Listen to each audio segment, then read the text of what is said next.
Don't forget the doc. Several network participants recently called into Dr. Rick Wright's Old School Sundays radio show. Check this out. Well, this is Veterans Day. 2007, November 11th, 11/11/2007. All you veterans out there, big Veterans Day parade downtown Syracuse, New York. Oh, yeah. Veterans, man. Yours truly, Captain Rick Wright, United States Navy, baby, on the scene. Navy, it's not just a job, it's an adventure.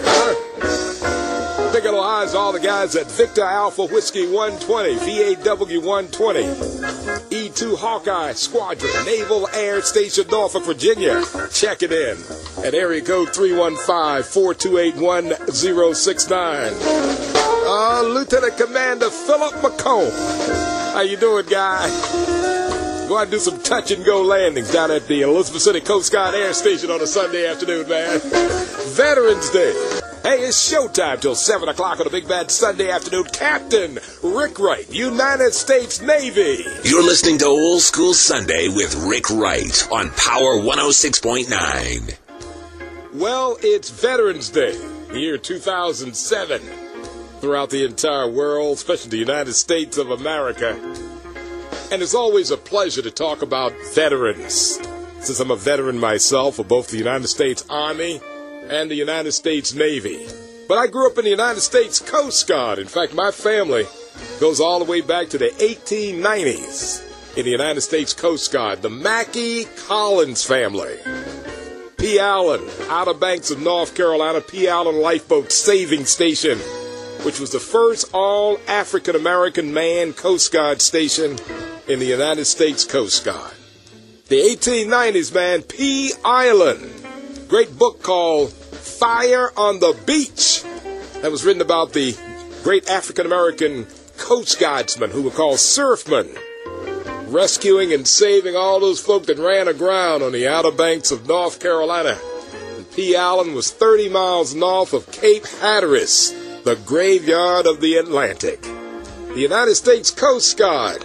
One of my dear friends, Captain Bobby Wilkes, became the first African-American aviator in the United States Coast Guard. And, man, I saw a beautiful picture the other day, Petty Officer Cannon, of a sister, man. Yeah. Lieutenant J.G. Yeah. Pilot in the United States the first Coast Guard. African-American female pilot to fly in the Coast Guard. Man, she's a looker, too, man. Well, let your daughter talk, man. Let everybody know your daughter is here. But, ladies and gentlemen, it is indeed a pleasure and an opportunity to present to the Power 106.9 Old School microphones on this Sunday afternoon. It's Veterans Day. Petty Officer Cannon from the United States Coast Guard Station, Oswego, New York. Petty Officer Cannon. Cold. Please introduce yourself to this big bad radio audience on this big bad Veterans Day. Well, I'm bosun mate, second class, Petty Officer Matthew Cannon with the U.S. Coast Guard. Been in for about 7 years now. And it's been a wonderful experience. Looking forward to more. And we're out there up on Lake Ontario. That's my daughter, everybody. Lake Ontario. Lake Ontario up in Oswego, New York.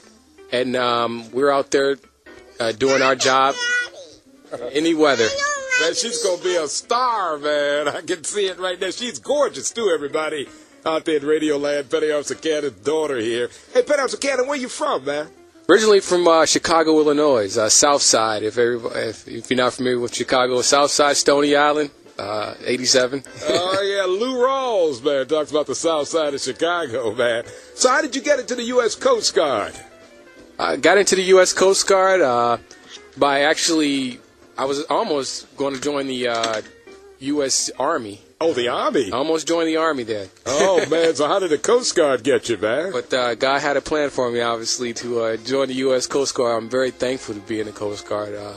But, yeah, I went down to the local recruiting office in Chicago. And, got myself acquainted with the recruiter down there, and it worked out from there. Man, she snatched those headphones from you, man, so you want to hear what it sounds like. I know. Can you hear it? You can hear Daddy there, right? You can hear me. Oh, man, she's got a smile on her face, so keep talking, Daddy. Yeah. So Yeah, she's all right. Been in it for 7 years. Been to my first unit was Marblehead, Ohio. Okay. I did a year there, and after that I did 4 years in Georgetown, South Carolina, not too far from P Island there. Oh, yeah, down from Wilmington, North Carolina, Yep, man. right down from Wilmington, just north of Charleston there. Well, right I tell you what, man, you are a blessing, man, and this summer enjoyed that incredible Harbor Day broadcast. We broadcasted live from the United States Coast Guard Station, Oswego, New York, and took little Reuben Wright III, my God, on one of those Coast Guard cutters, man. We cruised on out in Lake Ontario and around the Oswego Harbor, man. That was dynamite, man. And I took you out on the new response boat that we have up, and I took you out during the Harbor Fest, and I want to take you out on the 47 motor lifeboat that we have next Harbor Fest. That's going to be the real deal, man. Man, she snatched that microphone from Daddy. I'm telling you, his daughter is a superstar, man. She can't wait to get going. Well, Petty Officer Cannon, Stick Stake, Petty Officer Cannon, Matthew Cannon, bosun mate, United States Coast Guard, is my key and guest DJ of the hour. So Stick Stay, don't go nowhere. The network reminds you that you too may call in to Dr. Rick Wright on Sundays between 1 p.m. and 7 p.m. Eastern Standard Time. Check in with the doc at area code 315-428-1069. Don't forget the doc.